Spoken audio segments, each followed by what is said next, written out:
So listen, if you're one of those students or instructors that has a bumper sticker on your car that says, stay in the barrel, or maybe you subscribe to the idea that horizontal movement or lateral movement in the golf swing destroys golf swings, then grab yourself a beer, maybe some popcorn, maybe throw on a Kenny G song in the background so that you don't get your feathers all ruffled here. I'm not here to ruffle any feathers. My main goal is to get you to play better golf. I love when you leave the driving range or the golf course with a smile on your face because you just succeeded with something you've been working on. I love getting text messages, phone calls, emails from my students saying, I just played my best round. I love that stuff. But what I also love as a golf instructor is I love having the assurance that when you leave the driving range or the golf course or any practice session, that you're going to be able to play this game day in and day out and not have to worry about being on the sidelines because you're injured. So today, what I'm going to teach you is what we teach at MyGolfDNA, is what we call the dynamic load. So if you're ready, I'm ready, let's go. Oh yeah, we are on our road to 10,000 subscribers. So I would really, really appreciate it if you subscribe to the channel and hit the bell notification button for me. And remember, if you like today's video, click the like button below. Let's go have some fun. Okay, so as I go through these checkpoints today, it is very important that you understand that I'm not purposefully trying to be long-winded or repetitive or make your day longer than it needs to be. I need to give you a very strong intellectual understanding about what it is you're doing, why you're doing it, and most importantly, I need to teach you how you're going to get this stuff done. Checkpoint number one is you're going to feel, if you're 50-50 at address, you're going to feel somewhere in the ballpark of 70 to 90% of your total body mass parked right underneath your trail foot. Now, how much you move laterally is going to dictate this.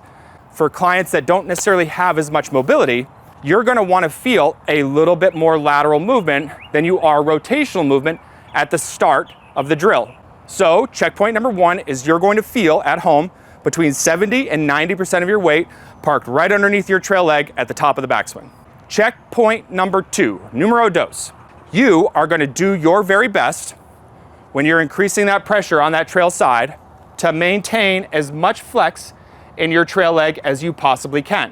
When you take your setup, you have some flex to your legs, okay? It's minor amounts. You don't want to be really sad down in your legs. You want to have just enough knee flex just to soften them.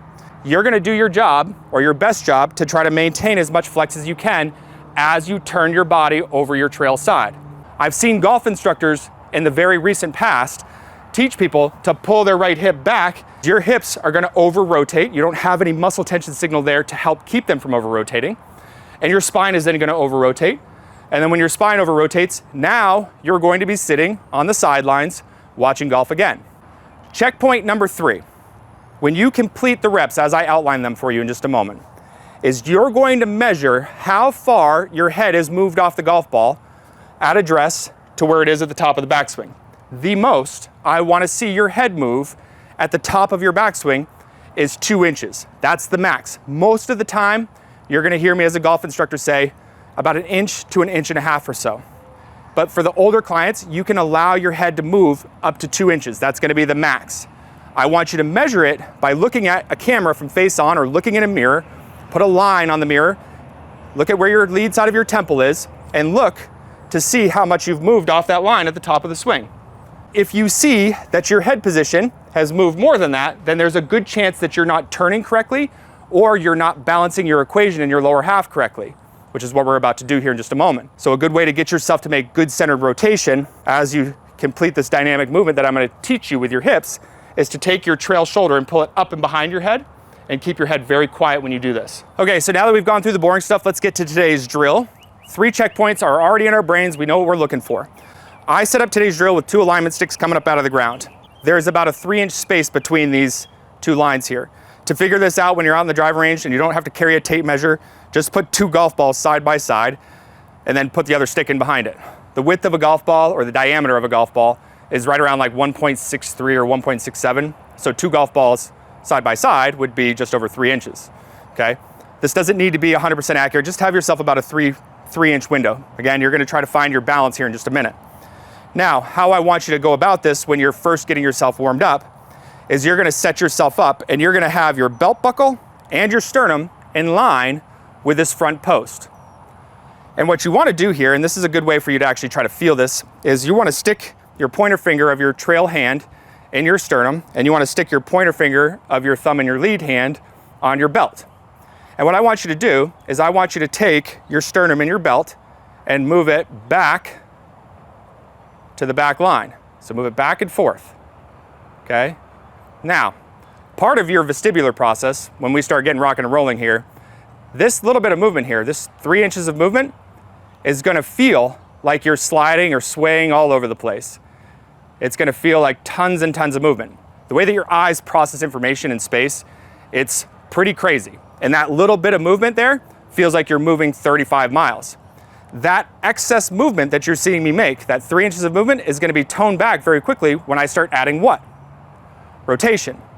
So how I want you to think about this now is that as your sternum and your belt buckle start moving back towards this back line, is I want you to take your belt buckle and turn it towards your trail knee.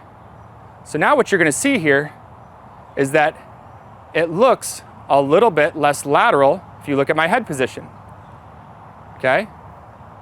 So pretty crazy, but I can feel just in this little small movement here when my shoulders are turning back about 45 degrees, okay, because my belt buckle's turning, I can feel pressure starting to increase in my trail side, okay? Now, how much pressure do I feel? I feel about 70% of my weight there, okay? I feel a good portion of my weight now driving through that ankle. When I finish off my turn here in just a moment, okay, and I turn my body on this side, I feel 90% of my weight underneath that right side. I feel a substantial amount of pressure there that I'm gonna start trying to move off of as quickly as I possibly can. For those of you at home that wanna move a little bit less, well, then you're gonna wanna feel your belt buckle turn a little bit earlier as you're making this movement back towards this back line. So you wanna do this back and forth just for a minute, okay? And then start from a good position here, get into golf posture, and feel your sternum and your belt buckle move towards that back line and start turning your belt buckle towards your trail knee. This is going to be your sweet spot. Once you feel it, say, okay, I got it, then finish off your turn. Start making this really, really dynamic all the way to the top of the backswing and try to get that right shoulder pulled all the way back in behind your head. So what it's gonna look like now is instead of having my finger in my sternum and on my belt buckle, now I'm gonna cross my arms over my shoulders and I'm gonna do this whole movement together. So I'm gonna take my belt buckle and sternum, and it's gonna move laterally. I'm gonna turn my belt buckle, and I'm gonna pull my shoulder back behind my head. Now, remember, checkpoint number 2 in this process was for me to try to maintain as much flex as I possibly could. I still wanna be able to make sure I make a full turn. So if you can see this shoulder popping out on the other side of the head, we're good. If we see that I've only turned this much, you can allow that leg to straighten up a little bit to help you get into a position where you can finish off your turn. It's okay to have a little bit of movement in that right leg. I just don't want to see it ramrod straight. You got it? So what this would look like from down the line is same sort of visual. I'm gonna, again, visualize my belt buckle and my sternum moving towards that back line. I'm turning my belt buckle, and I'm gonna keep that trail leg flexed. And I want you, once you get the hang of this, and you've checked at the top of the swing, I feel a substantial amount of pressure here. I've got my trail leg flexed. I've made a big turn and I know my head hasn't moved anything more than 2 inches. Now you're ready to start picking up the golf club. 10, 15, 20 reps of that is gonna get you in the business. Now, when we get the club back in our hands and we go through this, I don't want you going to a stopping position and checking that stuff now. That's for when you have the golf club out of your hands. These checkpoints that we just created and we can start feeling now is our means of creating movement. The golf swing is not about positions. You can sit there all day long and drill positions in the mirror all day long and make it look pretty.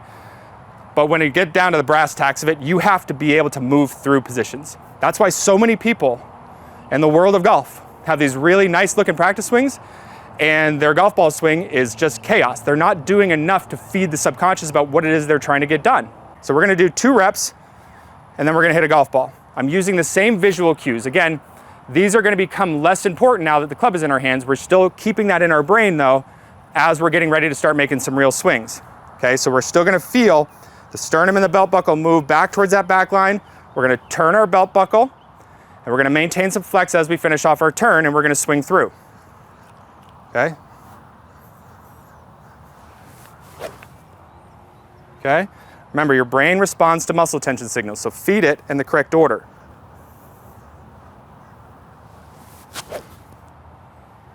Okay, so 2 practice swings. I'm gonna hit a golf shot trying to feel the same thing.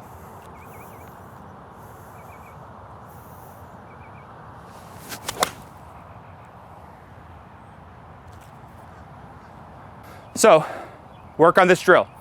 Start out doing some lateral movement, sprinkle in some rotational movement, hit your checkpoints, bring the golf club back in, follow a good plan when you're out on the driving range. Get to the point where you stay aware of the movements and the checkpoints and hit some golf shots. You're gonna see that your downswing actually starts to do different things because again, you're feeding your body in the right order. You got it? Get to work.